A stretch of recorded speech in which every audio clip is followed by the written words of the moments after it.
오늘 본문의 말씀을 기록한 시편 34편의 시작에는 이렇게 적혀 있습니다. 다윗이 아비멜렉 앞에서 미친 채 하다가 쫓겨나서 지은 시라고 기록되어 있습니다. 다윗은 사울의 추격을 피하여서 블레셋으로 도망하였고 그곳에서 가드왕 아기스를 만나게 되었습니다. 블레셋은 이스라엘과 원수지간이었는데 아기스의 신하들이 다윗을 발견하고는 이스라엘 왕이라는 사실을 알고 왕에게 다윗의 정체를 고발하였습니다. 사무엘상 21장 11절 말씀에는 이렇게 말씀하고 있습니다. 아기스의 신하들이 아기스에게 말하되 이는 그 땅의 왕 다윗이 아니니까 무리가 춤추며 이 사람의 일을 노래하여 이르되 사울이 죽인 자는 천천히요 다윗은 만만이로다 하지 아니하였나이까 한지라라고 말씀합니다. 이 말을 들은 다윗은 가드왕 앞에서 두려움을 느꼈습니다. 그래서 다윗이 생각한 방법은 그들 앞에서 또 이 왕 앞에서 제정신이 아닌 척을 하는 것이었습니다. 손으로 문짝을 그적거리기 시작하였고 침을 흘리면서 정신이 나간 사람처럼 그렇게 행동하기 시작하였습니다. 결국 다윗은 그곳에서 풀려나게 되었고 그 길로 다윗은 아둘람 굴에 들어갔습니다. 사울을 피하여서 또 아기스 왕을 피하여서 그 어느 곳에서도 마음 편히 있을 수 없는 상태로 동굴에 들어갔습니다. 그곳에 있는 사람들과 함께 이 시편, 오늘 본문의 시편을 노래하였습니다. 다윗은 자신의 이 경험을 바탕으로 오늘 본문의 말씀 여호와의 선하심을 맛보아 알지어다라고 노래하고 있습니다. 오늘 본문의 이 말씀을 통하여서 다윗이 고백한 이 고백이 어떤 의미인지 함께 살펴보고 우리에게 주시는 하나님의 말씀을 함께 살펴보고자 합니다. 첫째로 알지어다에 대해서 한번 살펴보고자 합니다. 다윗이 노래한 이 알지어다에 대해서 살펴보고자 하는데요. 오늘 본문에는 이렇게 기록하고 있습니다. 너희는 여호와의 선하심을 맛보아 알지어다. 그에게 피하는 자는 복이 있도다라고 말씀합니다. 본문에서 사용하고 있는 알지어다라는 이 말은 보다, 조사하다, 배우다라는 뜻을 가지고 있습니다. 즉 하나님을 보고 하나님을 조사하며 하나님을 배워야 한다라는 의미입니다. 다윗은 누구보다도 하나님에 대하여 잘 알고 있었습니다. 그래서 시편 34편 3절에는 여호와 하나님을 광대하신 분이시다라고 말씀하고 있고 또 4절에는 내게 응답하시고 나를 두려움에서 건져내시는 분이시다. 6절에는 모든 환난에서 구원하시는 분이시다. 또 10절에는 여호와를 찾는 자에게 가장 좋은 것을 주셔서 부족함이 없게 하신다라고 고백하고 있습니다. 그 외에도 16절과 18절, 22절에도 하나님에 대하여 고백하고 있습니다. 다윗은 계속해서 하나님이 어떤 하나님이신지에 대해서 노래하고 있습니다. 그가 그렇게 고백할 수 있었던 것은 다윗은 하나님이 어떤 분이신지 분명하게 알고 있었기 때문입니다. 그래서 그 하나님을 자신의 삶 속에서 계속해서 노래하였습니다. 오늘 우리들도 마찬가지입니다. 우리가 믿는 기독교는 하나님이 어떤 하나님이신지 바르게 아는 것이 참으로 중요합니다. 우리는 그것에서부터 시작할 수 있어야 합니다. 교회를 위해 열심히 수고하고 또 봉사하며 교회를 세워가는 일로 다락방과 소그룹 모임에 참여합니다. 그런데 그보다 앞서서 우리가 반드시 기억하고 또 시작해야 할 것은 하나님이 어떤 분이신가 바르게 아는 것입니다. 교회를 열심히 다니고 교회를 위하여서 열심히 섬기고 있음에도 불구하고 하나님이 어떤 분이신지 알지 못하고 여전히 어린아이와 같이 그 상태에 머물러 있다면 우리는 멈추어 서서 제대로 가고 있는지 점검해 볼 수 있어야 합니다. 우리가 우리의 삶 속에서 하나님을 배우고 알고 있는지 계속해서 살펴볼 수 있어야 합니다. 호세아 6장 3절은 이렇게 고백하고 있습니다. 함께 읽도록 하겠습니다. 시작. 그러므로 그러므로 우리가 여호와를 알자. 힘써 여호와를 알자. 그의 나타나심은 새벽빛 같이 어김없나니 비와 같이 땅을 적시는 늦은 비와 같이 우리에게 임하시리라 하니라. 아멘. 호세아 선지자의 고백과 같이 여호와를 알자, 힘써 여호와를 알자. 이 고백이 오늘 우리의 고백이 되기를 소망합니다. 그렇다면 우리는 무엇을 보고 또 무엇을 조사하며 무엇을 배움으로 하나님을 알 수 있을까요? 오늘 우리에게 주신 하나님의 말씀인 성경을 통하여서 우리는 하나님을 알 수 있습니다. 하나님께서는 성경을 통하여서 자신이 어떤 분이신지 분명하게 말씀해 주셨습니다. 그래서 성경을 통하여서 우리는 하나님을 발견할 수 있는 것이죠. 매주 선포되는 목사님의 말씀을 통하여서 또 새벽과 수요, 금요일 말씀을 통하여서 하나님을 알 수 있습니다. 그리고 다락방 모임을 통하여서 우리가 하나님을 배워갑니다. 우리가 하나님을 바르게 알아간다면 교회를 위하여서 또 필요한 봉사 부서를 위하여서 누가 강요하지 않아도 주님의 몸된 교회를 위하여서 더욱 헌신하고자 하는 마음이 들 것입니다.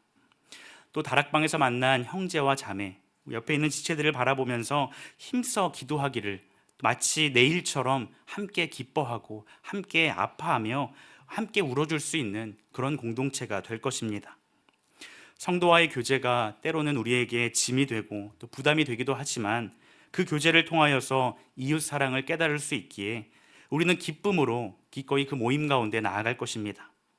또한 하나님에 대해 알아갈 때에 우리는 죄에 대해서 더욱 민감해질 것입니다. 이전에는 결코 죄로 여기지 않았던 것들이 내 안에 부끄러움으로 찾아올 것이고 그 죄를 멀리하기 위해 힘쓸 것입니다. 죄에 대해서 더욱 민감해지는 것이죠. 성경을 통해 하나님을 알아가는 것이 우리 각자에게 부담이 되거나 짐이 되는 것이 아니라 내가 어떤 존재인지, 그런 우리를 하나님께서 얼마나 사랑하고 계신지, 교회를 위하여서 또 다른 사람들과 함께 하나님의 사랑을 나눌 수 있음에 우리가 기뻐하고 감사할 것입니다. 사랑하는 성도 여러분, 오늘 우리는 하나님에 대하여 얼마나 가까이 하고 계십니까? 하나님의 말씀을 사모함으로 가까이 하고 계십니까?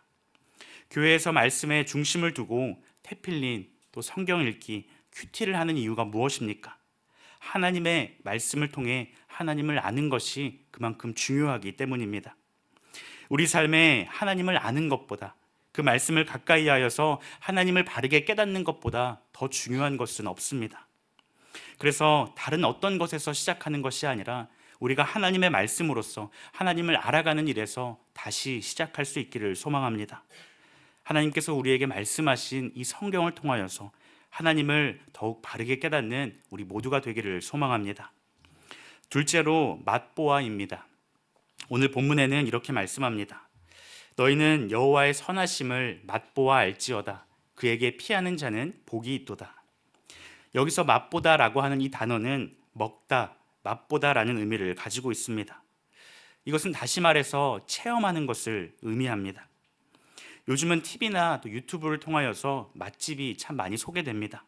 한 끼를 먹더라도 그냥 눈에 보이는 곳에 들어가서 대충 때우는 것이 아니라 이왕이면 더 맛있는 음식, 더 예쁘고 가성비 있는 맛집으로 사람들이 추천하고 또 그곳으로 찾아갑니다.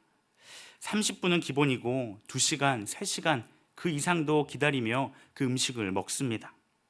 왜냐하면 다른 사람들이 그렇게 추천하고 많은 사람들이 몰리는 데에는 이유가 있다라고 생각하며 자신도 그 음식을 맛보고 경험하고 체험하고 싶기 때문입니다. 다윗은 말씀을 통해 하나님을 아는 것에서 그치지 않았고 그 선하신 하나님을 그 삶에서 직접 체험하였습니다. 그는 블레셋과의 전투 가운데 골리앗을 쓰러뜨렸습니다. 모두가 크고 거대했던 이 골리앗 앞에서 두려워 떨었습니다. 그런데 다윗은 그 앞에 누구보다도 당당하게 나아갔습니다. 어떻게 다윗은 그 앞에 당당하게 나아갈 수 있었을까요? 다윗에게 어떤 숨겨진 힘이 있거나 자기 자신의 힘을 믿었기 때문이 아니었습니다. 만약 다윗에게 그러한 힘이 있었다면, 다른 사람들이 보기에도 그럴 만한 능력이 있었다면 주변에 있던 사람들이 다윗을 기대했을 것입니다. 하지만 다윗은 골리앗 앞에서 한없이 작은 존재였습니다. 부족함을 가지고 그 앞에 나아갔습니다. 하지만 그가 의지했던 것은 여호와 하나님이었습니다. 말씀 가운데 찾아오셨고 그 삶 속에서 경험했던 그 하나님을 다윗은 의지하며 나아갔습니다. 사무엘상 17장 45절 말씀에는 이렇게 기록합니다. 함께 읽도록 하겠습니다. 시작. 다윗이 블레셋 사람에게 이르되 너는 칼과 창과 단창으로 내게 나아오거니와 나는 만군의 여호와의 이름 곧 내가 모욕하는 이스라엘 군대의 하나님의 이름으로 내게 나아가노라. 아멘. 다윗은 그 골리앗과의 싸움에서 승리할 수 있었습니다. 그 과정에서 함께 하신 하나님, 승리를 약속하신 그 하나님을 직접 경험하게 되었습니다. 또한 사울은 다윗을 계속해서 죽이려 수단과 방법을 가리지 않았지만 하나님께서는 그 순간순간마다 다윗을 지키시고 보호하시며 세밀하게 인도해 가셨습니다. 수많은 죽음의 자리에서도 하나님께서는 피할 길을 허락하셨고 다윗이 결코 혼자가 아님을, 하나님께서 항상 다윗과 함께하고 계심을 그 삶에서 경험하게 하셨습니다. 또 다윗은 밧세바 사건을 통하여서 죄가 얼마나 무서운 것인지, 하나님께서 이 죄를 얼마나 미워하시는지 직접 경험하였습니다. 이처럼 다윗은 머리로만 하나님을 아는 것이 아니었습니다. 그저 듣고 배워서 아는 것에서 그치지 않았습니다. 그 삶에서 순간순간 함께 하시는 하나님, 자신을 지키시고 인도하시며 말씀 가운데 나타나신 하나님을 경험하였습니다. 다윗의 믿음은 책 속에 있는 믿음이 아니라 그 말씀이 삶 속에서 경험되어지는 믿음이었습니다. 신앙생활을 하다 보면 하나님의 말씀을 더 깊이 배우고자 하는 마음이 우리 안에 듭니다. 훈련을 통하여서 또 개인적인 묵상을 통하여서 우리는 하나님의 말씀을 더 깊이 배워갑니다. 우리는 하나님의 말씀을 계속해서 그렇게 배우기를 힘써야 합니다. 그래서 그 말씀에 담긴 하나님의 뜻을 알아야 합니다. 그런데 자칫 잘못하면 하나님의 말씀을 많이 아는 것이 자신의 신앙이 좋다고 착각하게 만듭니다. 그러면서 많이 배운 이 성경적인 지식으로 다른 사람들의 믿음을 쉽게 판단하고 또 유치하게 생각하기도 하며 자기 자신을 우월하게 생각합니다. 그 삶에 점점 말씀에 대한 감격이 사라져 갑니다. 그 말씀이 살아있는 말씀이 되어서 그 삶에서 경험되어지는 그 하나님을 깨닫지 못합니다. 죄에 대해서는 더 이상 민감하지 못하여서 회개하지 않고요. 또 찬양할 때 기쁨과 감사가 사라지고 기도할 때 간절함 없이 기도하게 됩니다. 그러면서도 많은 것을 알았기 때문에, 성경적인 지식이 쌓여가기 때문에 스스로 괜찮다고 만족하며 살아갑니다. 하지만 우리가 하는 신앙생활은 그런 모습이 아닙니다. 그저 감정적으로 하는 것도 문제가 있겠지만 머리로만 아는 것에서 그치는 것도 우리 신앙에 큰 문제가 됩니다.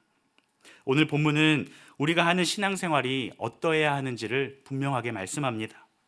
그것은 말씀 가운데 나타나신 그 하나님, 말씀으로 우리에게 찾아오신 그 하나님을 우리의 삶 속에서 직접 맛보는 것입니다. 그 말씀이 우리의 삶의 자리에서 체험되어지는 것입니다. 다른 사람이 맛본 그 하나님을 내가 듣고 마치 내 거인 것처럼 아는 것이 아니라 하나님의 살아계심을 우리의 삶 속에서, 각자의 삶 속에서 경험하는 것입니다. 여기서 말하는 체험과 경험은 어떤 신비한 체험이나 어떤 방언이나 예언 같은 것을 말하는 것이 아닙니다. 우리 삶에 하나님이 아니고서는 설명할 수 없는 세밀하게 인도하시는 그 하나님을 경험하는 것입니다. 그래서 마침내 우리의 고백 가운데 하나님이 하셨습니다라고 고백할 수 있는 그런 것들입니다. 시편 34편 4절 말씀에는 다윗이 경험한 하나님에 대하여 이렇게 고백합니다. 내가 여호와께 간구하매 내게 응답하시고 내 모든 두려움에서 나를 건지셨도다. 다윗이 기도하고 간구할 때에 응답하시는 하나님을 그 삶에서 직접 다윗은 경험하였습니다. 지난주 저희 가정에 아이가 태어났습니다. 오늘로써 10일이 되었습니다. 2자릿수를 채웠습니다. 이 아이를 처음 마주한 저의 감정은 감격스러움이었습니다. 평소 아이를 너무 좋아해서 아이가 태어나기를 굉장히 오래전부터 기대하고 또 기다렸습니다. 설레이는 마음으로 오랜 시간을 기다리고 있었습니다. 그래서 아이를 낳으면 얼마나 기쁘고 또 얼마나 행복할까, 그 기대감을 가지고 있었습니다. 그런데 아이를 낳고 아이를 직접 마주하니 제가 생각했던 것보다 훨씬 더 기쁘고 훨씬 더 행복했습니다. 이전에 경험해보지 못했던 그런 기쁨이었고 그런 행복이었습니다. 가만히 있어도 웃음이 새어나오는 그런 기분이었습니다. 실제로 그렇게 웃음이 새어나옵니다. 그렇게 기뻐하고 그렇게 행복해하던 저에게 주님께서는 주님의 마음을 깨닫게 하셨습니다. 그날 저녁에 이제 기도하고 있는데 하나님께서 저에게 이런 마음을 주셨습니다. 내가 너에게 선물로 준 그 자녀로 인해 정말로 기쁘고 정말로 행복하지. 이전에는 경험해보지 못했던 기쁨과 행복이지. 그런데 있잖아, 너가 너의 자녀를 사랑하는 그 마음이 내 마음이란다.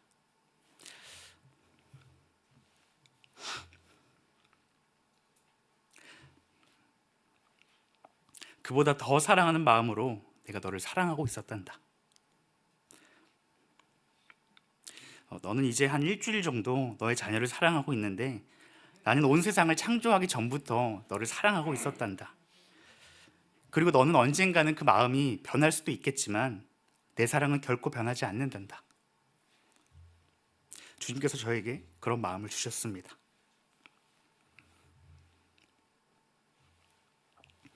하나님의 사랑에 대해서 수없이 들어왔고 또 배워왔고 그 사랑을 고백했지만 하나님께서는 또 다른 모습으로 그 사랑을 깨닫게 하셨습니다. 우리를 자녀 삼아 주셨다는 것이 이런 마음이겠구나. 우리를 기뻐하신다는 것이 이런 것이구나 라는 것을 저의 삶에서 경험하게 하셨습니다. 하나님께서 우리를 보실 때 자녀와 같은 우리의 모습을 이렇게 보시지 않을까 하는 그런 생각이 들었습니다. 사랑하는 성도 여러분, 여러분은 여러분의 삶 속에서 어떤 하나님을 경험하고 계신가요? 성경 속에서 말씀하시는 그 하나님께서 오늘 우리 각자에게 어떤 말씀을 들려주고 계신가요? 날마다 매일의 삶 속에서 우리 삶에 함께 하시는 그 하나님을 경험할 수 있기를 소망합니다. 욥은 자신의 고난 가운데에서도 이렇게 고백하였습니다. 욥기 42장 5절 말씀을 같이 읽도록 하겠습니다. 시작. 내가 주께 대하여 귀로 듣기만 하였사오나 이제는 눈으로 주를 배웠나이다. 아멘. 하나님께서 우리 삶에 찾아오셔서 말씀하시고 자신을 나타내시기를 원하십니다. 우리가 깨어서 기도할 때에, 하나님 앞에서 우리가 민감하여질 때에 날마다 우리 삶에 함께 하시는 그 하나님을 경험하는 우리 모두가 되기를 소망합니다. 그래서 다른 사람의 하나님, 성경 속에 나타나신 그 하나님으로서 뿐만 아니라 오늘 나와 함께 하신 하나님, 나에게 찾아오셔서 나와 함께 하시기를 기뻐하시는 그 하나님을 날마다 경험하며 맛보아 알아가는 우리 모두가 되기를 소망합니다. 세 번째로 그에게 피하는 자는 복이 있도다입니다. 오늘 본문에 너희는 여호와의 선하심을 맛보아 알지어다. 그에게 피하는 자는 복이 있도다라고 말씀하십니다. 그에게 피한다라는 것은 단순히 도망칠 곳이 없어서 피한다.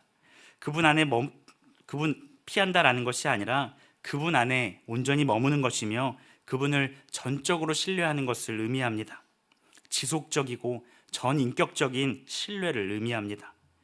그리고 복이 있도다라는 것은 행복하다라는 의미를 가지고 있고 이는 하나님께서 인정하시고 하나님께서 칭찬하시는 형통함의 의미를 가지고 있습니다. 즉 선하신 하나님을 전적으로 의지하는 자는 하나님 안에서 형통함을 누리게 될 것이며 하나님이 주시는 참된 행복을 누린다라는 것입니다. 다윗은 참으로 행복한 사람이었습니다. 다른 것으로 인하여서 행복한 것이 아니라 오직 하나님 한 분만으로 행복한 인생을 살아갔습니다. 시편 34편 1절과 2절 말씀에는 이렇게 고백합니다. 내가 여호와를 항상 송축하며 내 입술로 항상 주를 찬양하리이다. 내 영혼이 여호와를 자랑하리니 곤고한 자들이 이를 듣고 기뻐하리로다 라고 말씀합니다.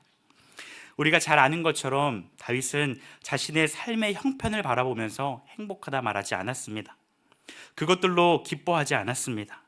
오늘 본문의 상황 역시도 사울 왕을 피하여서 가드 왕을 피하여서 동굴에 숨어 있는 그런 상황입니다.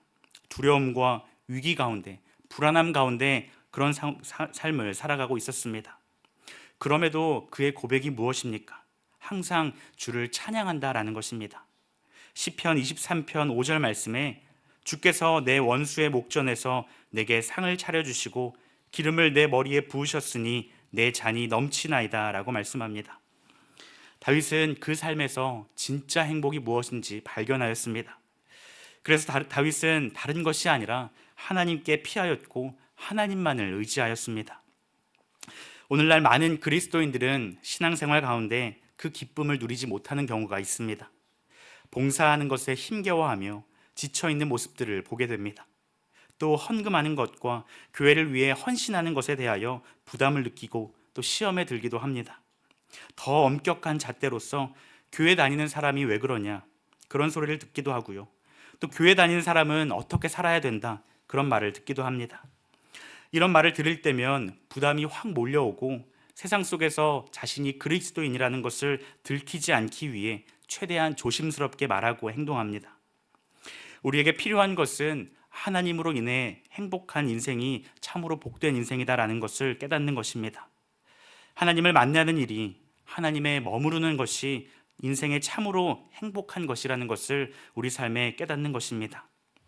우리가 하나님의 말씀으로 하나님을 바르게 깨닫고 그 말씀이 우리 삶에 경험되어질 때에 우리는 그 하나님으로 말미암아 행복한 인생을 살게 될 것입니다. 우리 삶의 진짜 복은 문제를 만나지 않는 것, 또 문제를 만났을 때 쉽게 넘어가는 것이 아니라 문제를 만났을 때 하나님께 피할 수 있는 은혜입니다. 다윗은 두려움 가운데에서도 선하신 하나님을 의지하였고 하나님 앞에 나아갔습니다. 그때 다윗은 참된 행복을 누릴 수 있었습니다. 여전히 상황은 가로막혀 있고 여전히 현실의 두려움은 남아있지만 그는 하나님을 찬양하였고 하나님으로 인해 기뻐하였습니다. 오늘 우리는 피난처가 되시는 예수 그리스도를 의지해야 하는 줄 믿습니다. 히브리서 6장 18절 말씀에 이는 하나님이 거짓말을 하실 수 없는 이 두 가지 변하지 못할 사실로 말미암아 앞에 있는 소망을 얻으려고 피난처를 찾은 우리에게 큰 안위를 받게 하려 하심이라 라고 말씀하고 있습니다. 예수 그리스도께서는 우리의 모든 죄를 담당하시고 우리가 도망가서 숨을 수 있는 피난처가 되어주셨습니다. 그리고 우리를 그 십자가의 자리로 불러주셨습니다. 우리가 그분 안에 거할 때, 십자가 앞으로 나아갈 때에 우리는 진정한 평안과 기쁨을 누릴 수가 있습니다. 사랑하는 성도 여러분, 오늘 말씀을 통하여서 하나님께서 우리에게 주시는 말씀이 무엇입니까?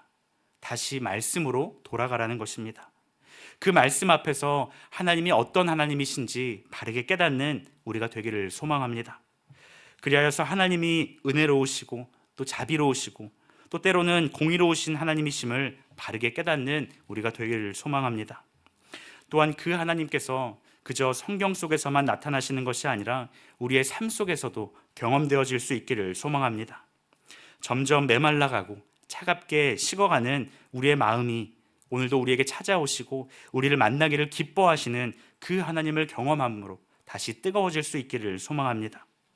오늘 우리에게 주신 이 말씀처럼 매일의 삶 속에서 하나님을 맛보아 알아가는, 그리하여서 그 하나님 한 분만으로 참된 행복을 누리며 살아가는 우리 모두가 되기를 주님의 이름으로 축복합니다. 이 시간 우리에게 주시는 믿음의 한 줄 함께 고백하도록 하겠습니다. 함께 고백하겠습니다. 날마다 주님의 선하심을 맛보아 알아가는, 그래서 전적으로 여호와 하나님만을 의지하며 살아가는 우리가 되게 하소서. 아멘.